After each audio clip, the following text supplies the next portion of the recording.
Welcome to the ReGen Brands podcast. This is a place for consumers, operators, and investors to learn about the consumer brands supporting regenerative agriculture and how they're changing the world. This is your host, Kyle, joined by my co-host, AC, who's going to take us into the episode. On this episode, we have Johnny Hunter, who is a third-generation farmer and the president of Castor River Habitat and Farm. Castor River Habitat and Farm is supporting regenerative agriculture with its lineup of rice products grown on their own farm and produced in their on-farm milling facility.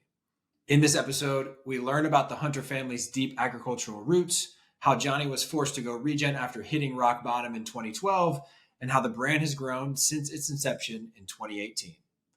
Johnny is a masterful storyteller, y'all, and this episode had a little bit of everything. Thoughts on why we need to keep regenerative farmer-focused and rooted in reality, stories of collaborative commercialization with some of their retail and food service partners, plus what is ahead for Castor River, including achieving Regenified certification and expanding sourcing beyond their home farm. Let's go. What's up, everybody? Welcome back to another episode of the ReGen Brands podcast. Very excited today to have our friend Johnny from Castor River Habitat and Farm with us. So welcome, Johnny. Hey, great to be here. Thanks, guys. We're super stoked to have you. And just a little background for our listeners, like the way these typically run, AC meets people, I might meet some people, but AC does like an intro call. And oftentimes it's the first time I've ever met somebody as we're doing this live. And I can already tell I got great vibes from Johnny. This is going to be a fun episode. So I'm really looking forward to digging in. But Johnny, before we get too deep into like the origin story, give our listeners a quick lay of the land. Like, what does Castor River Habitat and Farm produce, and where can people find your products today? Yeah, so Castor River Habitat and Farm, that is the brand that we own. We go out into grocery, retail, and food service with really three products: long grain brown rice, long grain white rice, and then we launched Jasmine into food service late last year. On the grocery retail side, I think we're in somewhere around 800 Walmarts scattered across continental U.S., all the fresh markets, Fresh Time St. Louis, Dearborn, Schnucks, Whole Foods Florida, probably about 1,000 different like independent mom and pop, onesies, twosies up and down the East Coast. Our distribution on the West Coast isn't. I do have some distribution out there.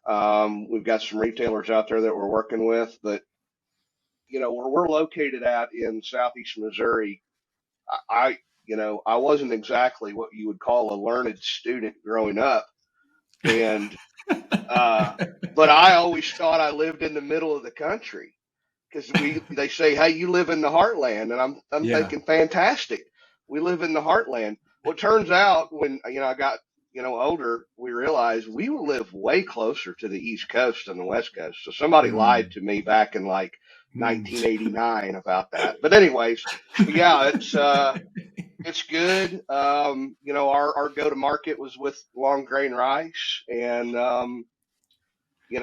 we like the business. There's days we love it, there's days we hate it, but here we are. Dumb question on rice. What is like long grain versus what? Like, what does that mean as a person that just eats a lot of rice? But that's not a dumb question. We'll get to those later. But anyways, there's long grain rice, which is more of what I call like a southern rice, like it's great for gumbos, and it's great for soups, and it's great for the blackened shrimp over rice. And then you get into the medium grain, which is what you see in like a lot of the poke bowls, a lot of the, more of the Asian cuisine. And then you get down into like the short grain and like the sushi rice. And it's all about the length of the rice kernel. So you go from sushi all the way up to like a long grain. And there's even people that talk about extra long grain. And I don't even know what that means, but they talk about it. But anyways. I just like, it's long grain. Either it's long or it ain't, AC, I'm glad you asked. I had the same question in my head, and I was like, I'm not going to ask that question. So I'm glad you did. And I like to cheat on these tests, as Kyle's already alluded to a little bit, because I'm the one having most of the introductory prep calls. But Johnny, I've heard kind of the origin story and even the background story of both the family farming legacy, the transition to ReGen, and starting the brand. So we almost have 3 origin stories to tell in a way. But wherever you kind of want to kick that off, take us back, maybe with the family piece to start. Yeah, it's definitely a trilogy. And we could gobble up 3 or 4 hours on this thing, but Yeah. I'm going to give you the cliff notes. I think the most important thing to say at this juncture is, I'm on a Regen brand podcast, right? Mm-hmm. Which means we have a Regen brand, but it's Mm-hmm. just that for us.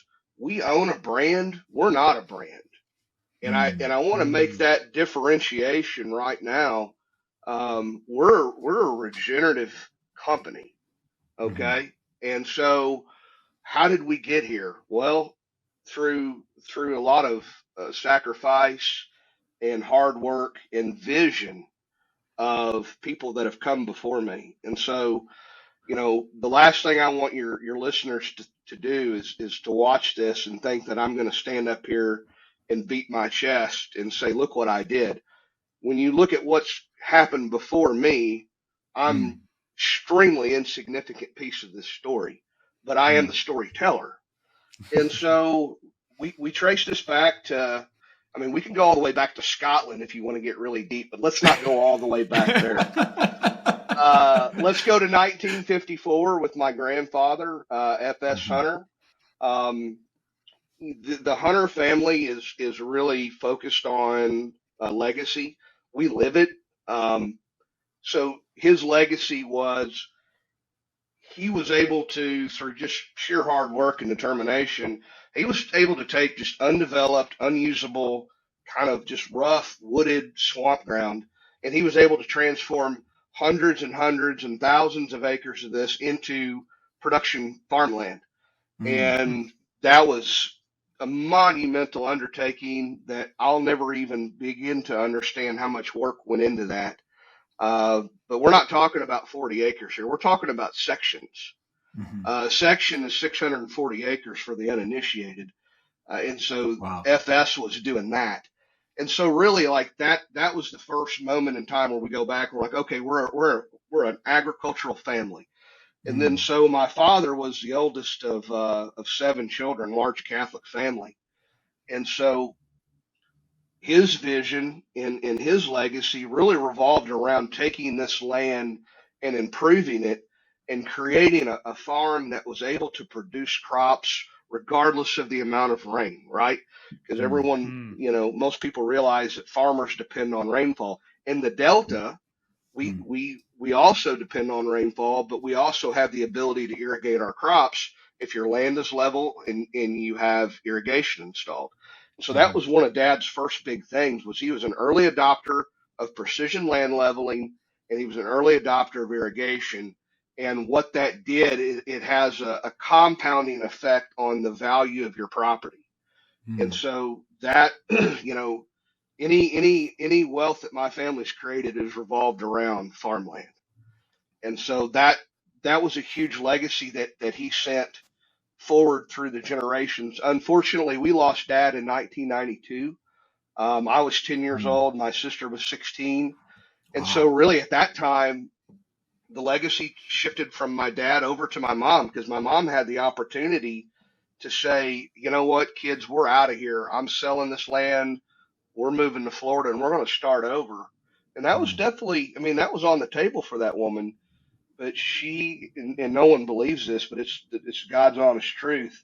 She came to me at 10 years old and she said, John, I'm getting a lot of offers on this farm ground. She goes, I need to know, do you want to farm when you grow up?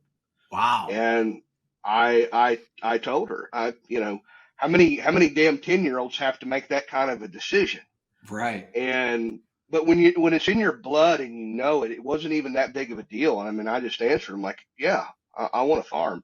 So she Mm. took the word of a 10-year-old and held on to the land. And I never grew up, but I got older. And so as I got older, And I failed out of college 2 or 3 times. I came back and started farming about 774 acres in 2006, Mm. and it went as good as you think it did because it was, it was just learned a lot, trial by fire. And so Eh, Johnny, what were move you farming at the time when you first came back? rice and Well, soybeans, rice and soybeans. Nice and soybean. I've yeah. grown a little bit of everything. I've grown the corn, cotton, milo, wheat, beans. I've grew pie pumpkins one year. It was weird. I've grown a little bit of everything through my farming career. And then, as you get older, you're thinking, well, what's my legacy? What am I leaving my children? Mm. I'm going to leave two things. I'm going to leave my children on a sustainability journey that we weren't necessarily on to this level whenever I got on the scene, of no fault of anyone's own. I mean, shit, when you die, you die. When you don't have Hmm. any choice. I mean, things just Hmm. got left the way they were. And the second thing that I'm going to leave as my legacy is the fact that we do own a CPG food brand. That's going to Mm. be a legacy. And Mm. so that's what all the work's for. That's why I do what I do. And that's why Castor River Habitat and Farm exists. It's Hmm. really not for me. It's for the kids. Hmm. Johnny, there's a lot we want to dig into there. And I think the first thing I'm compelled to ask you about is, you mentioned sustainability wasn't necessarily a priority for any of your predecessors, to no fault of their own, but it seems to be your number one thing you want to leave in your legacy. And I'm curious, like, when and why did that become such a priority for you? Well, let's back up there a minute. Let's not say that sustainability wasn't a priority for my ancestors, my father and my grandfather.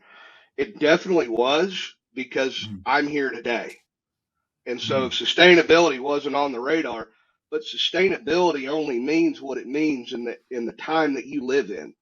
So in the year Mm. 2024, everybody's got a hell of a lot of opinions about what sustainability means. Yeah. But in 1954, Mm. did the word sustainability even exist? No. It Yeah. it meant keep this thing moving. Don't go backwards, right? And Hmm. so you have to understand the context of time in which we live. And so sustainability to me became top on the radar, um, because I really feel it was theirs too. What are we doing? What are we doing today that ensures the longevity of tomorrow? How Hmm. do we satisfy the needs of today without compromising the needs of the future? Hey, those guys did it. Mm. I'm sitting here on a damn podcast because they did it. And so, hopefully we'll look up one day and my son Johnny and my daughter Emerson, well, they'll be doing some other thing because their old man, Hmm. took a stab at it. And that's really what it's all about, guys. Hmm. And you had a rather formidable year that was challenging on the farming side. I think that really kind of underpinned some of the regenerative practice adoption that you've gone through, right? That was kind of a Yeah. big turning point. So 2012, I think people make most of their big life changing decisions when they reach rock bottom. You hear Mm. that out of people that have struggled with alcoholism or drug addiction. Is you got to go all the way to the basement before you can start working your way back up. And by God, I found the basement in 2012. I walked around there and I had a studio apartment down there that I lived in, and no internet, no electricity. It's a miserable place to be. But anyways, I was farming very conventionally. I was using a lot of herbicides. I was using a lot of pesticides. I was using a lot of fertilizer. I was doing like this very intense micromanaging of like getting it down to the sub acre and what's going on in this one particular quadrant of the field, and doing Mm. just a heck of a lot of recreational tillage. No cover crops, no living root in the soil other than what was growing during the growing season. And look, of guess of no fault of my own, that's how we were taught to farm, Right. and that's Hmm. how a lot of people are taught to farm, and Mm. it works for a lot of guys. It they make great crops. A lot of people make great crops in spite of what they're doing, not because of what they're doing. And Mm. so that's we modern agriculture too. You have to remember it's been a very much a volume focused game. Right. You get paid on weight. You get Yep. paid on how much weight can you send across the scale, and Mm-hmm. that's how we make our money. We get paid by the bushel. A bushel is a form of weight. A Mm-hmm. bushel of rice weighs 45 pounds. A bushel of soybeans weighs, I think, 56 or 60 or something like that. It makes no difference. But Mm-hmm. so yeah, that's the world we've been living in. 2012, my world came crashing down. We had a record drought. Even with irrigation, my water was not infiltrating. My fertilizer was not being taken up by the plant. Um, we overspent. We overspent and underproduced by the tune of about $650,000. I don't know if you've ever lost. Yeah, Wow. damn right. That's what we're Yeah. talking about. That's the Yeah. reality of the situation. Yeah. Go lose 650 and then see if you don't make some life changing decisions. Right. That I Jesus. did. I was very fortunate though, like, not to, take a religious turn here because I know there's a few things that really turn people off. One's religion, the other's politics. So we're not going to dive into those today. We'll save that for another day. We But appreciate that. I really feel strongly that I was being led down a path, Mm. and uh, I was led down a path in order to wake up.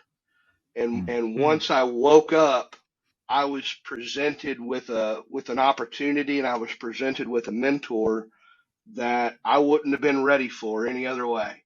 Right. They say the Lord provides when you're ready for the thing, it Mm. shows up, or the universe, or whoever, whatever higher power you believe in. It makes no difference to me. And so I got connected to a guy named Ray Archuleta, and Mm. it Mm-hmm. was a life changing moment, and we're still friends to this day. He'll be at my farm in July. Johnny, I really want to dig into that story and like what it was like, your first couple conversations with Ray, how you started to transition your agricultural practices. But just for my own learning and hopefully that of our listeners, you mentioned losing $650,000 in the year 2012. If you wouldn't mind sharing, like in prior years, like how much would you typically make? Like you'd spend, I don't know, $700,000, but you'd sell 1 million, so you'd be like, net positive 300 grand. Like, what were the economics like before 2012? And then I want to like, we don't have to get into the details for post 2012, but I'm just really curious, like, what did that look like? Well, the economics of a farming operation, you might as well try to understand the economics of going to a casino because that's what we Just put it all in that's black, right? yeah, no, exactly, because that's what we do every single year. And like, because anytime you're trying to find patterns and you want to develop consistency, you have to look what are the variables. Well, in farming, our variables are infinite. Weather, Mm. huge variable. Commodity prices, huge variable. Government policy, huge variable. Labor costs, huge variable. Labor Input availability, prices. huge. Yeah, input prices, equipment Mm. prices, land leases. Guys, there's no Excel format, or there's Right. no Excel pro forma that I know of that will actually spit you out okay, if you farm this year, here's what you're going to look like at the end of the year. You can get ideas, and our You mean financial you can't, system. Johnny? You mean you can't put Mother Nature variability and cell J4? Come on. No, You can't put I that in mean, there as a maybe if you formula. formatted with the right thing. I despise Excel. I use it all the time, but no, there's no It's a putting love that in hate. there. Yeah, it really is. And so, I mean, with farming, it's kind of either you win big, you lose big, or you break even. Mm. There's it's tough to have a lot of middle ground. And so, for us, I mean, we might make a couple 100 grand one year, and that's great. And then you go out and you take that cash and improve your land, or you buy new equipment. But the casino never lets you out, because Mm. the house is always going to take you at the end. And so Mm. what you have to realize is like, okay, well, if I'm in the casino, then who's the pit boss? Well, It's the input suppliers, it's the equipment manufacturers, it's to a large extent the lending institutions. It's just if $1 million flows through a farming operation, a farmer's going to touch all 1 million, right? You're Mm. you're going to touch it, but you're not going to hang on to it. You're just going to Right. touch it, Right. and Right. it's I all love good. that analogy. That's no, that's really helpful, and it helps me to understand that it's not as simple as typically you can expect a 10% cut every year. Like it's just not that simple. So that's No, helpful for me, and I appreciate you setting the table that way. yeah. No, yeah, I mean, you can't learn how to farm by going on social media and listening to all these people rattle on about all this bullshit. If you want to learn how to farm, go do it. Yeah. Go get your hands dirty and that's how, or actually go talk to a farmer, and that's what I think's missing in the world today is Yeah. there's not enough actual farmers' voices being heard. It's Mm. just, it's the supply chain's a never ending amount of, Mhm. opinions of here's how we need to be doing all these things. But Mhm. hell, go talk to the farmer and then we'll work it out together. Yeah, we feel lucky to have featured some voices like that are You hopefully sure making a have. little bit of a dent in that. Yep. But You we guys are need to doing do a it. lot more collectively. Um, you had a good quote when I talked to you the first time, Johnny, of like you reached the end of the internet in terms of cover crops at I sure that did. year 2012 2013 because that was before the proliferation of information. But what was that like when you first connected with Ray and like the initial days of the transformation? Was it just we're trying a couple things on a couple acres? It was a super crazy overhaul in year one. Like what did that transition period look like? So my personality type does not lend itself well to like dipping a toe in. We're either we're Same. either in or we're out. Yeah, We're either same. going to do the thing or we're not. Yeah. It's so my first year I did half my acreage. My second year I Mm. did the other half Wow. because in the first conversations with Ray they were it's it sounds cliche because I think a lot of guys try to go here with information, but it's like the damn Matrix movie. There's Ray Mm. Archuleta with the blue pill or the red pill, and he's like, Yeah. you take this, and I'll show you how far the rabbit hole goes. Well, I'm like, hell Yeah. yeah, I'm in, and boy did he. I'm just picturing him in the trench coat, like with the glasses that don't He go could behind the do it, ears, like holding the man. pills. That is exactly how I felt, and so I took, I drank the Kool-Aid, and down the rabbit hole I went. I don't think I'm ever coming out, but it's beautiful down here. I love it, and I'm Yeah. so much happier now than I was before, even with all the additional stress and headache and seeing what's actually happening on the land is really Mm. impressive to me. But yeah, we transitioned half the farm and went no till and cover crops and things were so easy in the beginning. Shit, it was easy as falling in love. I'm like, what's the big deal? And then we got cocky Yeah. and then we scraped our knees. We Mm. scraped our knees doing it, but you got to remember, man, this was back in 2013. There wasn't a damn group like in my neck of the woods that I Right. could go, that I could go converse with. I had some farmers that were doing some things too, Yeah. but Ray sent me to Bismarck, North Dakota to learn how to do what I do. Right. Can you imagine going to Bismarck, North Dakota to learn how to farm rice? Right. It don't make any sense. But those guys and gals up there, they've been doing what we now call regenerative ag, which let's get one thing straight. This Mm. regenerative ag term, which I know that's the thing of the podcast here, so I got to be delicate with that. But first we called it first we called it conservation agriculture, Right. and then we called it sustainable farming, Yeah. and now we call it regenerative agriculture. And so I tell people all the time, don't fall in love with the words, fall in love with the process. Mm. And Mm. because Anthony, just spoiler alert, you're going to rename this here in about 5 years, or you're going to spin up the next. You're going to Yeah. have to, because Yeah. this ain't going to market anymore, and we're going to have to Mm. find a new thing. But that's the industry, right? Don't worry about the industry. Worry about what's actually going on the planet. That's where the rubber meets the road, right there. Mm-hmm. So, anyways, I'm talking in circles, but just trying to give you an idea of some of the things that I've been through. No, I love it. I feel like the two good round out questions would be, you listed all the things that y'all used to do on the farm, Johnny, and now I don't think you do a lot of them anymore, and you do some different things. So could you give us kind of the equal and opposite list of today, and also take us through the journey of when the brand got involved? Because my assumption is you probably stayed in the commodity markets, and then you were like, hey, this ain't it for all the added value we're providing here. We need to do something else. Yeah, that's exactly right. So again, let's talk about, fertility.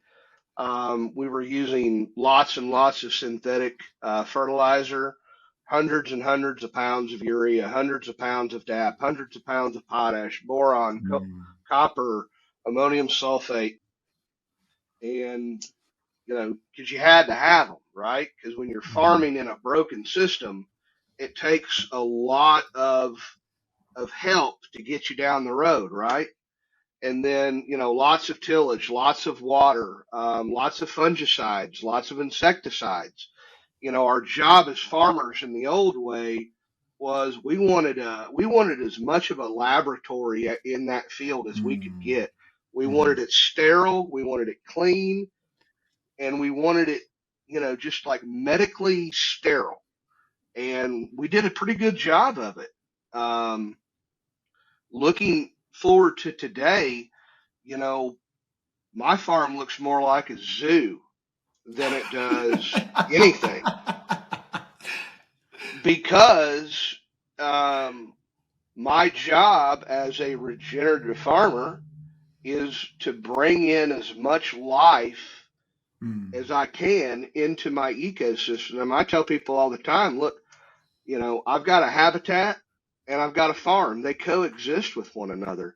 The habitat is home to millions and millions and millions of living organisms, both above and below the surface of the soil. And then within this ecosystem, within this habitat, we're raising food. And to me, that's exciting. I love the fact that I do what I do. And, obviously I need to if I'm going to do it. But yeah.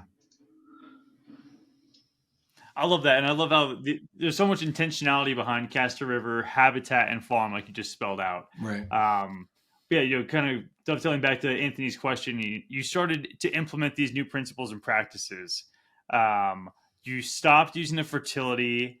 You started cover cropping. Was there anything else that you had implemented as part of this transitional period? Yeah, so the first thing we started doing was selling equipment because I didn't want that temptation sitting there in front of me every day. Yeah. I think it was who was it, like Orson Welles or somebody that said I can resist anything but temptation. Yeah. I misquoted that, but I'm not a literature buff by any stretch we know of what the you're saying. imagination. We know the point you're making. Yeah, I don't think it was Orson Welles. Looking back on that statement, we're going to ride with it, anyways. So we needed to remove the temptation to go back to the old ways because I'm a big fan. I love the mentality of burning the boats. Yes. When you sail to the new world and you find yourself on a strange, distant shore, burn the boats because nothing will motivate you and nothing will inspire positive action as there's no going back.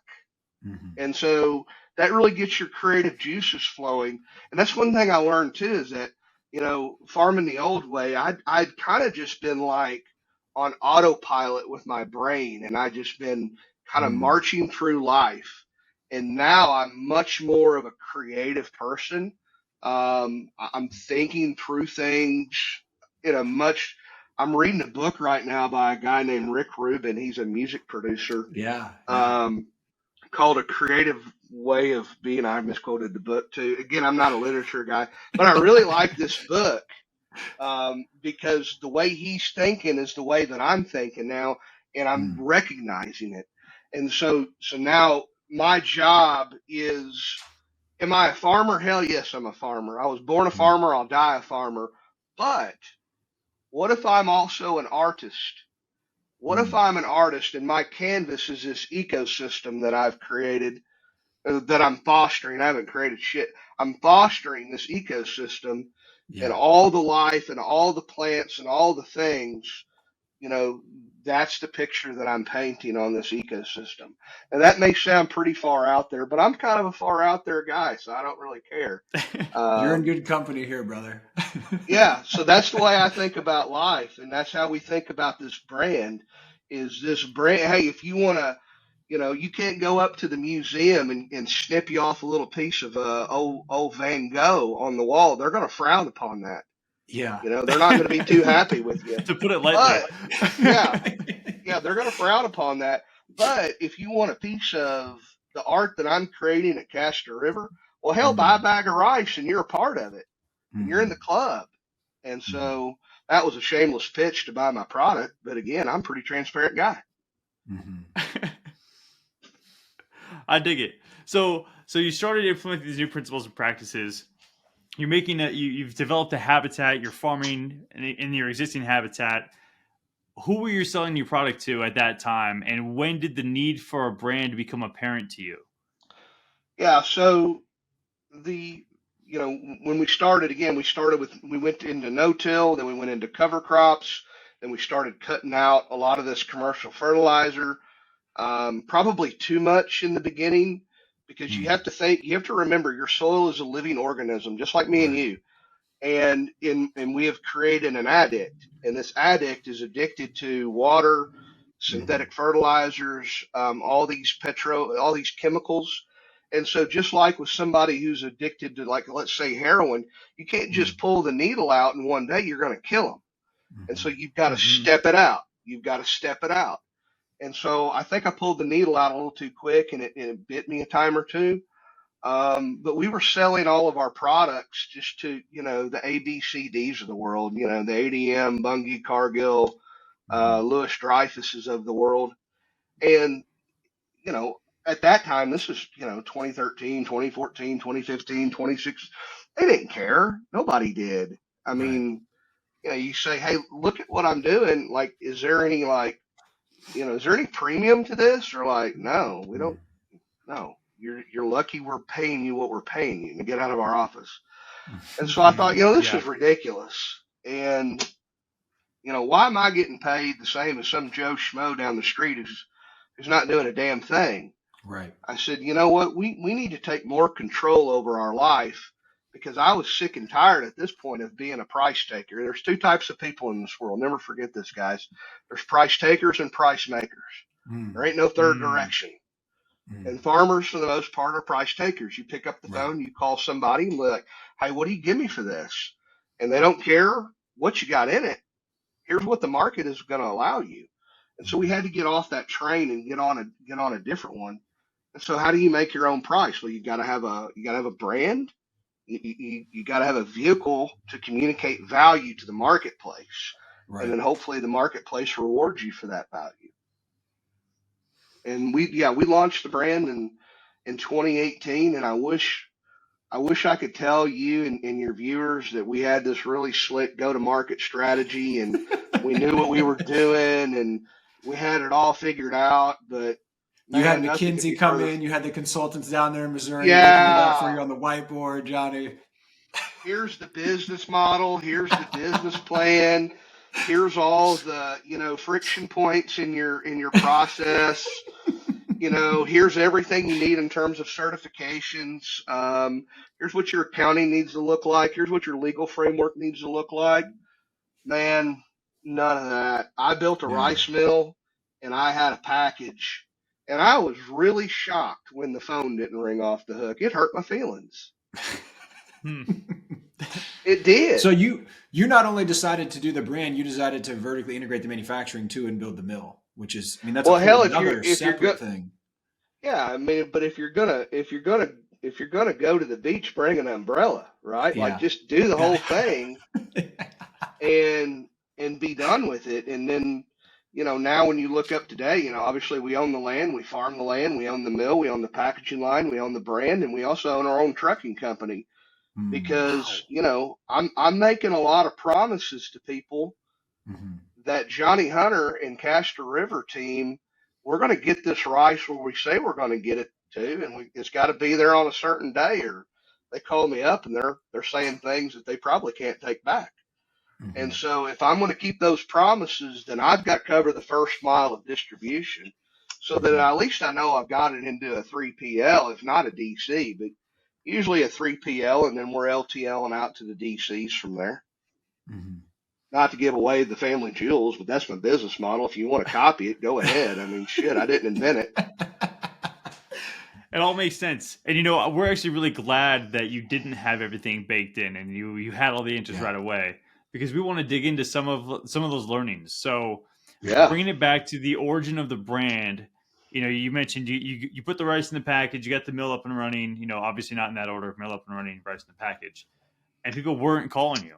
So what were those early days of commercialization like? Where were you selling? Was it direct to consumer? Were you trying to work with local retailers? Was it, how did you get the word out? Yeah. So, we went and we paid this marketing company probably 50 or $60,000, and they said, "We're going to make your dreams come true." I said, "Well, good." And that's always great when that happens. Yeah. And so we did that, and they got the branding together, and then they started on the social media and you know Google search, and then we got it on. Obviously, we went direct to consumer through the website, right? Because we're going to make $100 million on Shopify. Mm. And Johnny, so what year is this? Set the timeline for me. 2018, What year is all this happening? 2018. 2018. 2018, Okay. Yeah. yeah, 2018. And so we did all that, and then we ran we ran that DTC direct to consumer off the website while trying to build grocery retail. Right. And so we figured out, okay, well, here's the name of a distributor. Well, let's call them up and Mm. let's see why on earth they wouldn't want this great family owned sustainable product. And you'd call them up, and this was pre COVID. So, hell, I could get a meeting and I could just walk in there and I'm like, "I'm Johnny Hunter. Here I am." And they loved it. They're like, "This is fantastic." And then towards the end of the conversation, I'm feeling good about this. I'm like, "There ain't nothing to this. All these people whining about this stuff." And then they get down to the end. They'd be like, "So tell me, how many retailers are you in?" And I'd say, Mm. "Well, none." And Mm. they're like, "Oh, well, come back when you got about 100 retailers." And Yeah. I'd say, "Hey, you know what? No problem. I'll have that done in a week, and I'll be right back in here." Yeah. And I thought, I got my marching orders out the door. I went, and I'm gonna go get me 100 retailers. And then you go to the retailer and be like, "I'm Johnny Hunter. Look at this Castor River rice. Now, you can't live without it." And they're like, "You're right. This is perfect. Our customers are actually asking about this." And they're like, "So who's your distributor?" And you'd be like, "Wait a minute. Wait a minute. It's funny This how that isn't works, isn't no." it? Yeah.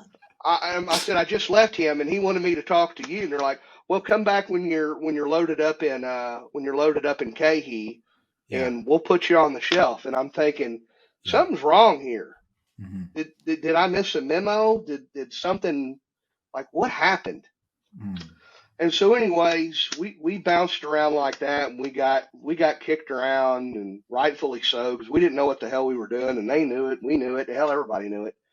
And so, but we caught a lucky break, and that's what it takes in this business. You got to get lucky sometimes if Mm. you're not good, and I ain't good, so I gotta get lucky every once in a while. And we found out, and they're gonna kill me if they ever hear this, but I'm gonna say it anyways. But Hy-Vee store managers, Hy-Vee is a grocery store chain in the Mm-hmm. Midwest, Yeah. pretty damn Yeah. big one too. Yeah. It's a We big found chain. out we found out that store managers at Hy-Vee could put new product on the shelf without going through corporate. Yeah. And I said, "Here's our go-to-market strategy, and let's get Mm-hmm. on Google and find out how many Hy-Vees there actually are." Mm-hmm. Turns out there's a couple of hundred of them. Well, here goes Johnny Hunter and a sales director I had at the time, and we just go marching in Hy-Vees: Kansas City, Springfield, Missouri, Des Moines, Iowa, Lincoln, Yeah. Nebraska, Omaha, Nebraska, and I ended up getting in 65 Hy-Vees That's awesome. because I probably walked into 150 of them. Yeah. And And just this is you literally driving around from store to store over the course store to of store, weeks, months. oh, months on end. You would do you would do an every other week rotation. So we would spend the first week and we would line up meetings with these store managers and we just lie to them. We'd be, hell, you tell them anything. I've got a gift card for Walmart for you, whatever. Just whatever you had to tell these people, you tell them anything to get them to come out from out of the damn back to talk to you. And so we would get them out of the back and we'd be like, surprise, we're here to sell you something. And they'd roll their eyes. But then, I'd sell the store manager and I'd get him to agree to it. Then I had to take the product to the back and talk to the women in the very, very back. They have this one little room in the back of the grocery store and there's like 8 computers back there and it's like a broom closet. And then they cram all these people in there. And so, but if you go back there with like a soda and a candy bar, they'll talk to you. And so you go back there and you got to give them like a treat. Yeah. And then they'll scan your product in and then they would give me the shelf tag. Yeah. Well, then I would go out.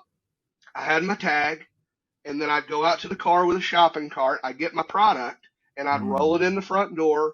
And then I got to pick where I wanted to be on the shelf. And I thought, dead center eye level is where this thing needs to be. Yeah. And so I was shoving this guy this way. I was shoving this guy this way. We won't talk about who got put down on the bottom because that wasn't my problem. They weren't. I was there. They weren't. Yeah. And so I would actually load the product on the shelf. And my record day, I got 6 stores in one day. That was my best day ever. Yeah. That's quite a bit of work to do it. And then, load the car. And then, we'd do that for a week and we'd work Kansas City for a week and we'd come home. And then we had all of our little purchase orders. And then we were sending bills to the store.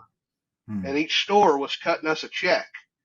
And of course, the hard part was like between my gas, my meals, my bar tabs, my hotels, shit, it was running me $1,000 to be up there. And I was selling $200 worth of rice. So I was so far upside down, I couldn't see straight. But what I was working towards was distribution. And I knew I had to get there to get distribution. Yeah. And we did. And Domino's, once we got in those 65 Hy-Vees, which I'm not in today, interestingly enough. Hy-Vee, if you're listening, Johnny wants to come back in the club. I miss you. Get Lomar to put me in distribution and put me back on the shelf, and I'll come. Come on, Hy-Vee. Come on, Hy-Vee. We need you bad. You're a big part of this story. Hy-Vee, they will order from UNFI, just to throw it out there. Yeah, so if you can get them through UNFI, that can work. I'm in UNFIs. I'm in a lot of them. Anyways, we'll work on that. I bet they call Johnny after all this. But anyways, they should. But that was it. And then started working. Got a meeting with the fresh market out in North Carolina, and met a gal out there, and that loaded us into Check's Finer Foods, and that loaded us here, and that got us there. And so we just stumbled our way through it. That was all it was. That's not how it is today. We've got a team today that actually knows how this industry works. We've got all kinds of people, coast to coast. So all Johnny has to do, I talk third person a lot, but all Johnny has to do is make sure that the habitat and the farm is doing what it needs to be doing, and that, I'm serving that resource to the best of my ability.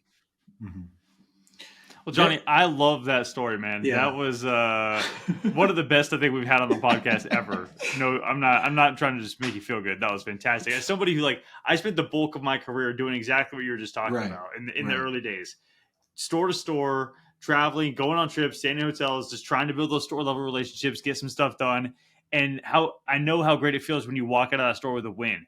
And when you can rack up 6 in a day like that, that's a hell of a day. That's a huge day with time between stores. It's a ton of work. And I think that grit and tenacity and sheer, I will do whatever it takes to figure out how to get on shelf, including quite literally bribery with sugar, or snacks, whatever works. I think it's great, man. I really appreciate that story. Well, it's like I said, things have definitely evolved, but that's where we came from, is just grit. When did the messaging go from sustainable to regenerative? What was the timing there? And what's that specific journey been like, telling that story to either retail partners or the end consumer, Johnny?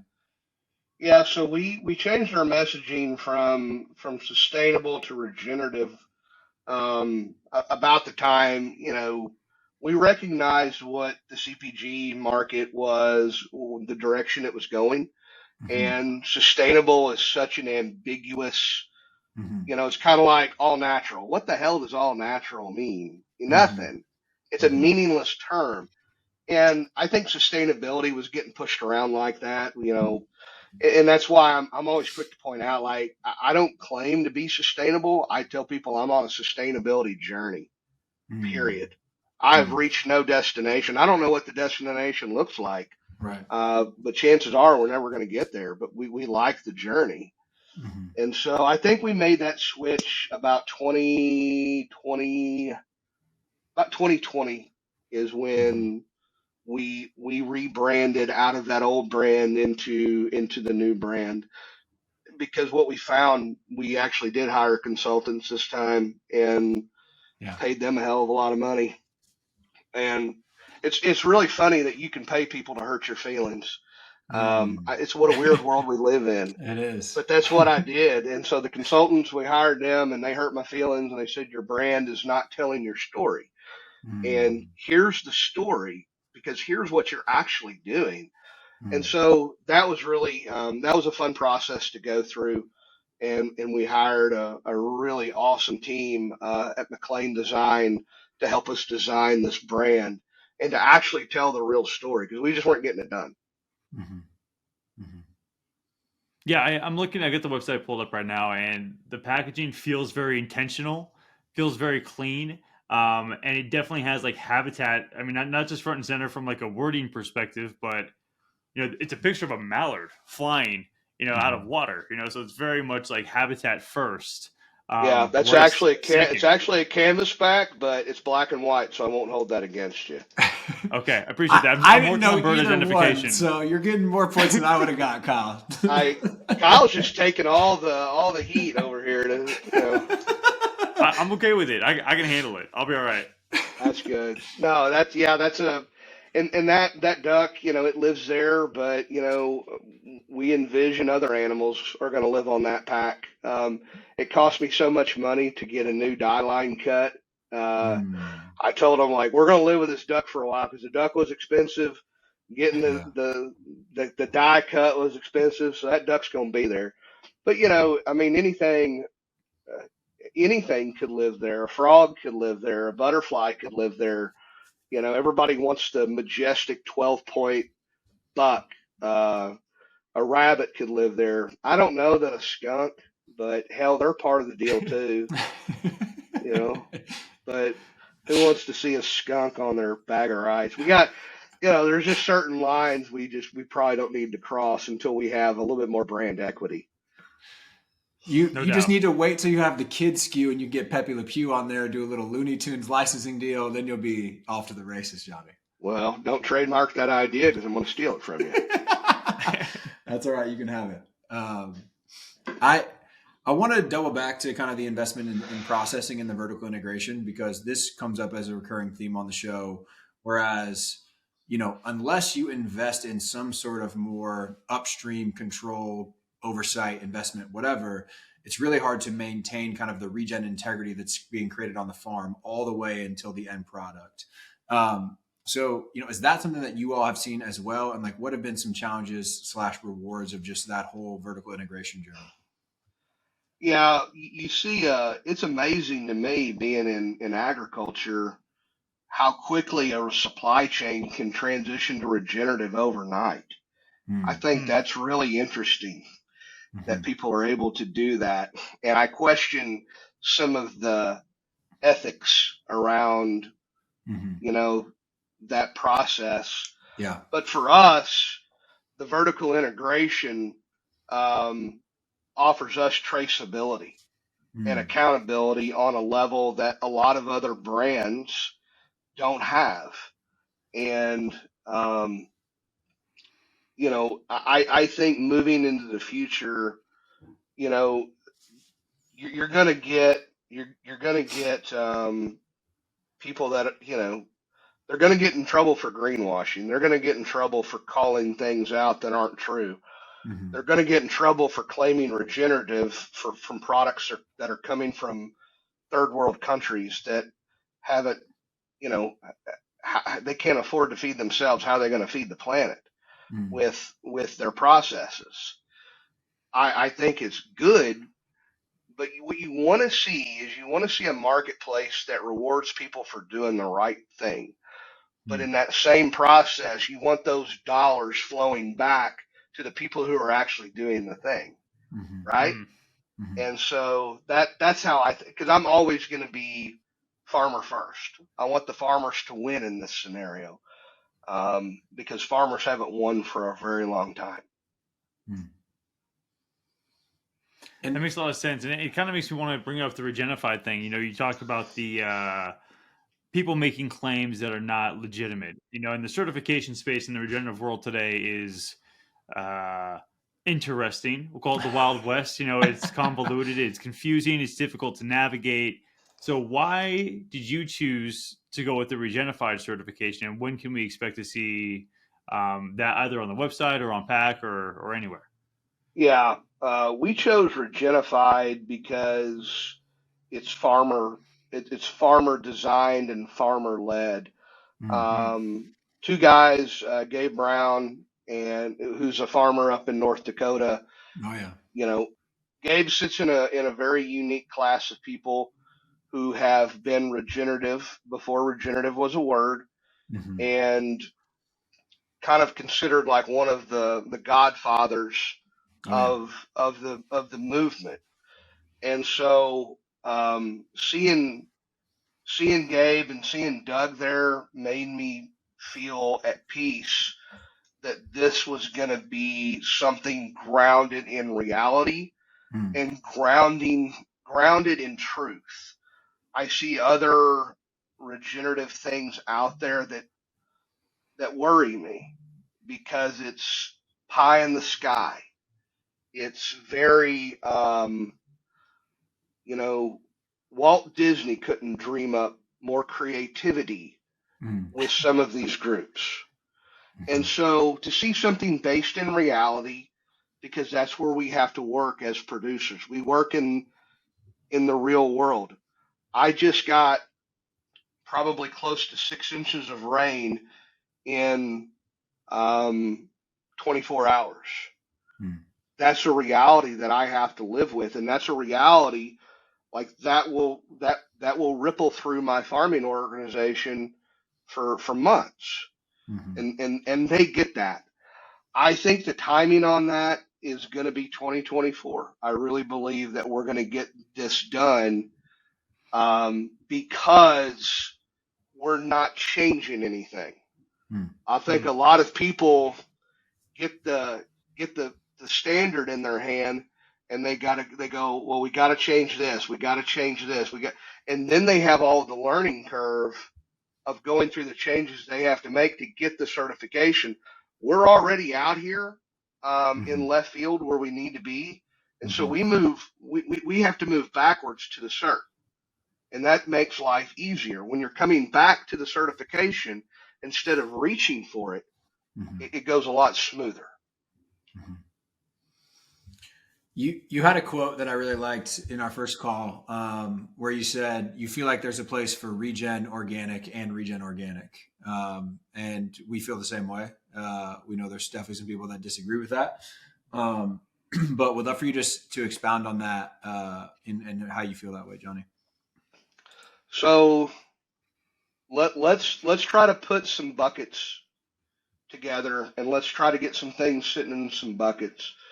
Regenerative for us, I'm not trying to own the word regenerative, but regenerative for us is a way of producing food that leaves the soil health in better shape every single year. We are soil health focused, and how we get to that healthy soil is going to be unique to Castor River because of our geography, because of our rainfall, because of our crop rotation, because of our management style, because of the amount of acres we farm. Everybody's going to have a different playbook, right, to get to the healthy soil. But are we moving that needle every single year? Is it traceable? Is it identifiable? And are the practices in place that we know of that are going to get us there? And the answer for us is yes. Regenerative organic, I think, they're doing the soil health thing, and they're also able to incorporate an organic production method to get them there. Mm-hmm. Fantastic. Mm-hmm. Organic, it's simply here's a list of things that we're not doing, and here's our certification. There is nothing about organic that screams soil health. In a lot of operations that I'm aware of, Mm. it can be just the opposite. I'm not trying to lay a blanket statement down, but I think when you think about our most precious resource, which is our topsoil, Mm-hmm. you want to be farming and producing in a way that is building that topsoil every single year. I think organic is going to get better through time because we have some technology coming online that's going to assist with weed control, Mm-hmm. where these organic guys aren't stuck in this constant need for tillage. Right. And they don't have to, like, just speaking to rice, one of the things that a lot of organic rice guys have to do, because it's the only tool in their toolbox, is they have to flood their rice, um, a certain degree deeper than a normal rice farmer. At Castor River, we don't flood our rice. We just Mm. we just furrow irrigate it. Why do I not want to flood my rice fields? Because I'm thinking about soil health. I'm thinking about the soil biology. The biology that I'm trying to foster in my soil is aerobic. Aerobic biology needs some things to be happy: food, water, shelter, and air. All three Mm. of us are aerobic biology. If I put all three of us underwater for 4 months out of the year, how happy are we going to be? We're It's not gonna going to be be tough. happy. It's gonna be tough. Not And very. so, not very. And I was a scuba diver for a long time. I still would not be happy. Right. So Yeah. And so that's, to me, look, there's room in this world for anything. There's room in this world for anything and everything. It's the market's job. It's the consumer. It's the customer. It's their job to go out and make the decisions that they think are the best for their family. And Mm. who am I to tell them, no, do this, but don't do? I'm not into telling people what to do. Hey, if RO is your thing, go get it. If organic is your thing, go get it. If my rice is your thing, come get it, but do what you think is the best, and let's not get caught up. I mean, we live in such a divisive world these days. We've got way more like an organic, a regenerative, and a regenerative organic guy. If you put three of those guys in the same room, they've got more in common than they have differences. Mm. And so let's focus on what we've got in common, and let's not worry about what makes us different. Shit, we can get that anywhere. Mm. John, I think you're spot on, man. It's so easy to point out where we're different, and it seems to be, to your point, like this divisive culture, this tribalism culture that we're in.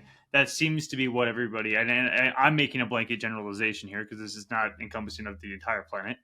But people seem to. It's almost like they want to fight. They want to Mm. understand what's different and argue about it, rather than, to your point, let's focus on, if we agree on 80% of this, let's focus on that.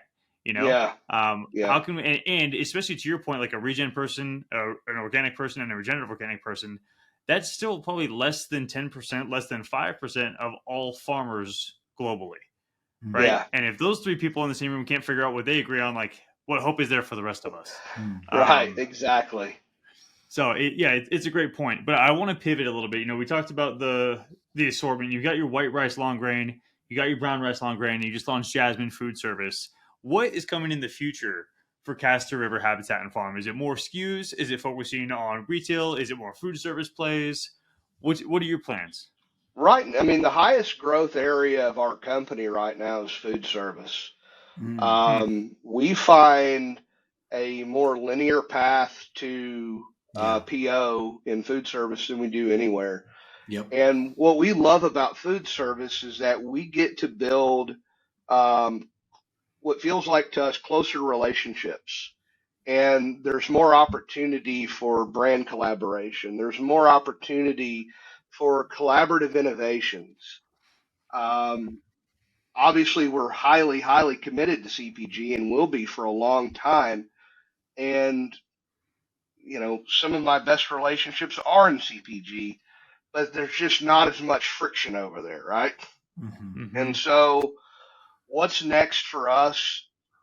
There's going to be line extensions in the rice. I'm not saying there's not, but you have to remember, we're a habitat and farm. We're not a rice company.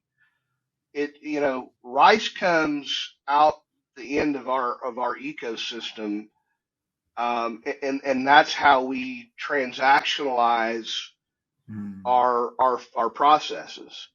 So we have rice, but we're not about the rice. We own a brand, but we're not a brand, right? We're Right. stewards of the land.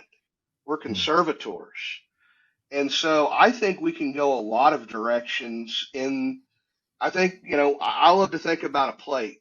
How many different areas of a plate would appreciate what a company like ours is doing? And, for us, we want, we love to be like an inch wide and a mile deep. And what I mean by that is I would love to have 3 or 4 SKUs of rice, but the story and the value and how it came to be is so damn deep you can't believe it. Than I would having 50 SKUs of this thing, that thing, bowl in a bag, minute rice, parboiled, flavored, this, that. I'll leave that to the CPG giants of the world to do that. We want to be an inch wide and a mile deep in every place we go on the plate. I think it's a great method, great philosophy, and I want to hone in on something you just said because it's surprising to me. The food service, you said it's more exciting and there's more opportunities to collaborate. And in my mind, coming from the CPG space, it always feels to me like it's easier to storytell as a CPG brand. But I want to get your perspective and like from a food service perspective, like what are those collaborations that are getting you so excited and kind of showcase that opportunity for growth in that channel? Yeah, so take our relationship with Just Salad. Um, they're a very innovative restaurant group. We are their rice supplier, and that collaboration with them that is, you know, so take what happened when we launched with them. Johnny Hunter, this mug, why they wanted my face on their menu, I'll never know because I've got a face for radio and I know it. Come on, Johnny. But Come look, I on. mean, this group I've had me seen you on with their some aviator menu. sunglasses on, looking pretty Hey, that's cool a with a good little look for snap Johnny. up I shirt. Come can on, dog. you can dress this thing up. I'm not saying you can't spit shine this. It's possible. I mean, my hair is always on point, and I've got to Yes. maintain that. Yeah. But you can, yeah. But and they made us a part of their marketing. They made us a part of their story, and that's how we like to work. You know, I love to tell. Here's how I think about a relationship with Just Salad. Like the transaction that we have is my story becomes their story, and they're getting the rice for free. But here's how we value the relationship, right? It's not about the rice. The rice is simply our bartering tool, right? Like, hey, Mm-hmm. here's the thing I have that's going your way, and here's the thing you have that's coming mine. But the relationship is much deeper than that. And then, we're doing stuff on social media with them that's going to be launching soon. They're actually going to have me in their restaurants in 2025 talking to their customers. How Wow. many restaurants have you been in lately where you walked in and there's the damn farmer that grew the rice that's in the food you're about to eat, and Yeah. he's staring you right in the eye and he can tell you anything you want to know about it. And Yeah. so, like a group like that, they get it, and and like that's how you bring this food to life. And so that's just one example of a really great relationship that we have. Yeah. I love that example, and I specifically love the way you talked about it's not about the rice. They're buying the story, and you're spot on because they could buy rice from anybody. they are choosing to buy rice from you because they want the affinity of the story and because there's mission alignment and they share that common ethos, right? So I'm so glad I asked, and that's such a great showcase relationship.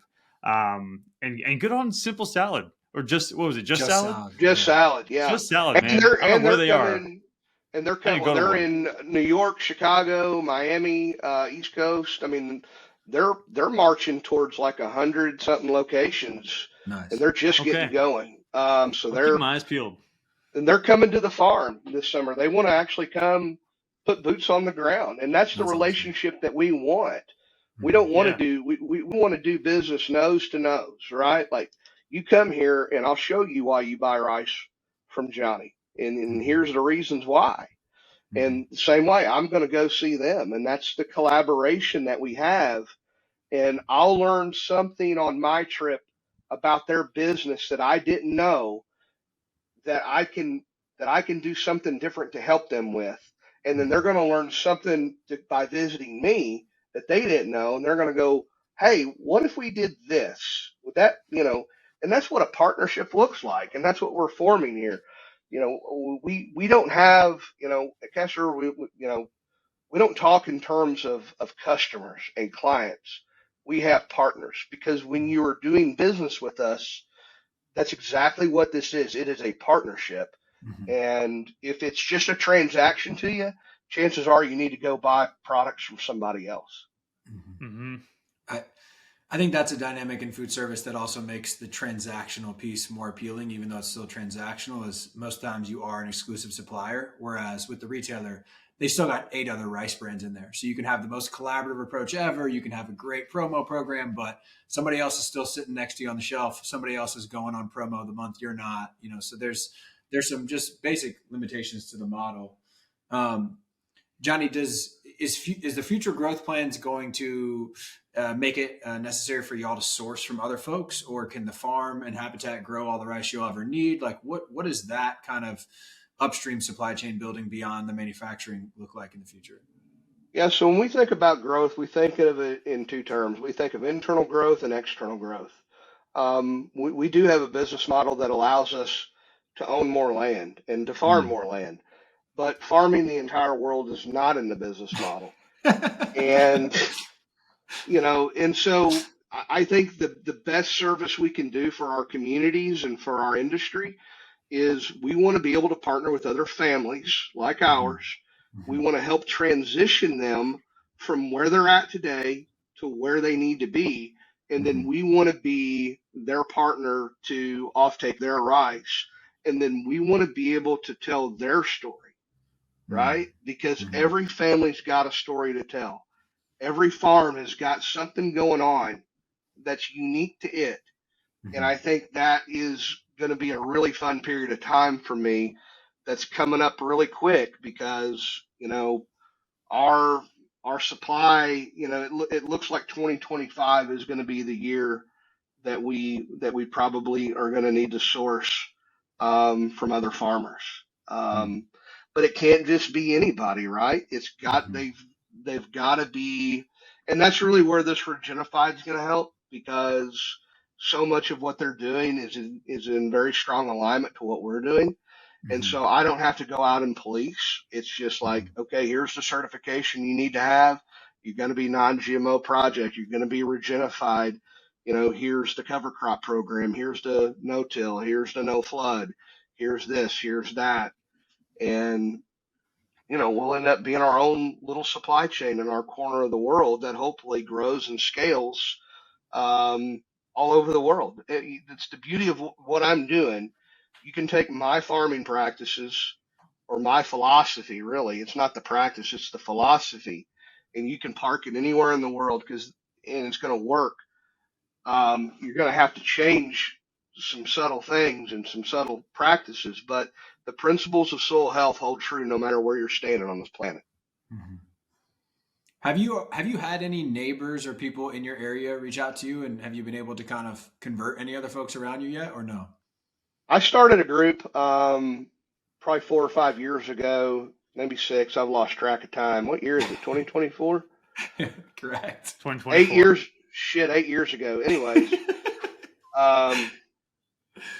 called the Missouri Delta Soil Health Alliance, and it was a Hmm. group that we formed that brought together farmers, landowners, USDA, university extension, university students, conservation groups. We would bring everybody together in multiple times of the year, and we would do field days, we do workshops, we do like a conference at the end of the year.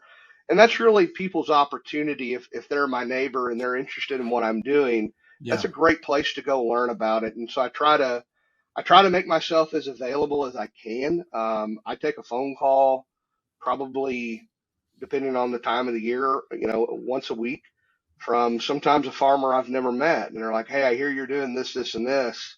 Hmm. Here's the problems that I'm having. Can you help me? And I help them. So yeah, but to answer your question, the world is not beating my door down to figure out how Yeah. they can make their fields look like mine. Because when they drive by my fields, they're like, this guy's out of his damn mind. So far today, they'll see Yeah. the light. Yeah. Well, I am out of my mind, but it doesn't make me wrong. We got to get away. We got to get away from that Victorian ideal of agriculture, though, because it's clearly not working for us, and it's not the way that we can, have a symbiotic relationship with nature and produce food. And I was certainly guilty of that, growing up in the Midwest and seeing the Victorian corn and soy everywhere, and that's maybe the most degenerative systems out there. So I think we're coming around on that. And like you said, maybe we do have to call it something different in 5 years, but it does feel like regenerative is different and unique, and hopefully, we can have a massive net positive benefit with the term and the movement, depending on where it goes. Yeah, I think so too. And I say some of that tongue in cheek, but sometimes not. But I want people, I think, again, if you fall in love with the process, if you fall in love with knowing where your food comes from, if Mm. you fall in love with healthy soil, if you fall in love with nutrient density, then it doesn't matter what we call it at that point. Mhm. It's just knowing your food source. It's knowing your farmer. And I think that's the positive direction that we're moving in. Mhm. Well, I think you've answered this final question in bits and pieces throughout the whole conversation, but I'll take us home with it because interested to get your thoughts. The one that we wrap every episode with, Johnny, is how do we get ReGen brands to have 50% market share by 2050? 2050, and it's 2024. 50% market share. CPG or food service? Let's do CPG. If you want 50% market share by 2050, I think we're going to have to do a better job of educating the people who are actually eating the food. Hmm. I think with education comes empowerment, and I think with there's obviously a certain generation that's they're not changing, Mm-hmm. but the generations that are coming, if you want if you want if you want 50% market share, then you need to be marching into a school and you need to be talking to the kids. Hmm. Go right there. Go find young minds that are still open to ideas, that don't have, TikTok or InstaFace or whatever running 24/7. Go talk to a kid and explain to them how soil works, and Mm-hmm. explain to them that their food comes from the soil, and Mm-hmm. then let them take that message out into the world. Show these kids what's really going on with their food. And I think you'd be surprised to see how quickly the snowball would grow. Mm-hmm. I think that's a great answer, and I don't know if we've ever had somebody answer. No. And this is episode 74, by the way, It, but with it that fits much under, emphasis. yeah, consumer education, but it was definitely a unique take on it. Yeah, I've never heard an answer that is that focused on the kids and the next generation, and I thought that was a really interesting piece. And I think you're correct. When you don't have to shatter somebody's preconceived notions of where food is, it's a lot easier to grow up with this idea of like, oh, food comes Yeah, from the soil and soil Mm-hmm. health is important and it makes sense. because it's an inherent truth. Once it is learned, it can't really be unlearned. Right. If you have learned the opposite, it's hard to kind of break out of that mold. So I think that's a really great point. Yeah. Be legacy minded with your education. Yeah. I was also kind of writing down some notes on various things you said throughout the episode. And what you just said there was obviously consumer education and youth empowerment. Then I also wrote down farmer focused and rooted in reality, collaborative commercialization, and fall in love with the process, which I think we've all, we've talked about at length on this episode and in other episodes. And those are really clear themes across everything we've done today. That like, if we can't do all those things, we're not going to get the job done. So just appreciate it, man. This has been very educating and illuminating, and you're an amazing storyteller. So thanks for joining us. Well, I appreciate you having me on, and thank you for inviting me. I feel blessed to be here. Absolutely. Quick shout out to the website for any listeners who are not near a Just Salad or a Fresh Market or a Fresh Time or some of those other retail chains. It's Castor with an OR, riverfarms.com. Check out the packaging. It's beautiful. Learn more from Johnny and the team. And yeah, man, super appreciate the time. Thanks for sharing your story. All right. Thanks, guys. Appreciate you. Thanks, Johnny. For show notes, episode transcripts, and more information on our guests and what we discuss on the show, check out our website, regen-brands.com. That is regen-brands.com. You can also find our ReGen recaps on the website. ReGen recaps take less than 5 minutes to read and cover all the key points of the full hour-long conversations. You can check out our YouTube channel, ReGen Brands Podcast, for all of our episodes with both video and audio.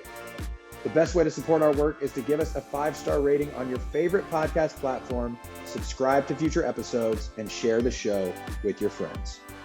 Thanks for tuning in to the ReGen Brands Podcast, brought to you by the ReGen Coalition and Outlaw Ventures. We hope you learned something new in this episode, and it empowers you to use your voice, your time, and your dollars to help us build a better and more regenerative food system. Love you guys.